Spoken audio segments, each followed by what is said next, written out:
પહેલગામમાં થયેલ જેહાદી આતંકવાદી હુમલામાં નિર્દોષ લોકોને ગોળી મારી મોતને ઘાટ ઉતારવામાં આવ્યા. તેના વિરોધમાં હિન્દુ ધર્મ સેના દ્વારા ભરૂચના ભોલા વિસ્તારના જ્યોતિનગર અને તુલસીધામ ખાતે પાકિસ્તાનના ધ્વજના સ્ટીકર રોડ પર ચોંટાડી ઉગ્ર વિરોધ કરી પાકિસ્તાન મુર્દાબાદના નારા લગાવવામાં આવ્યા. દેશના નિર્દોષ હિન્દુ નાગરિકો પર ઘાતક હુમલો કરી બર્બરતાપૂર્વક હત્યા કરવામાં આવી છે તે ક્યારેય સાંખી લેવામાં નહીં આવે. ભારત દેશ સહિત ગુજરાત અને જિલ્લાના દરેક હિન્દુઓ ભેગા થઈ ઉગ્રમાં ઉગ્ર પાકિસ્તાનનો વિરોધ કરી તેઓની માનસિકતાનું ભાન કરાવવું જરૂરી બન્યું છે. આ ઘટનાના વિરોધમાં હિન્દુ ધર્મ સેના, બજરંગ યુવા સેના સહિત ભરૂચ શહેર તથા જિલ્લાના સર્વે હિન્દુ ભાઈઓ એકત્રિત થઈ પાકિસ્તાન વિરોધી સૂત્રોચ્ચાર કરી વિરોધ પ્રદર્શન કર્યું હતું.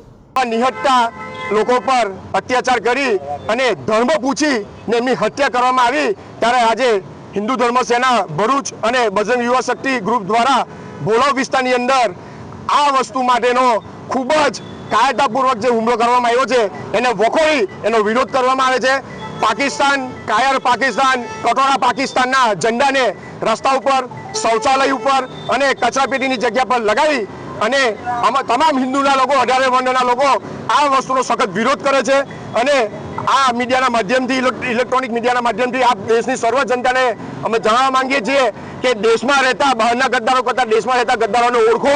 આ ગદ્દારો પાસેથી વસ્તુ ખરીદવાનું બંધ કરો.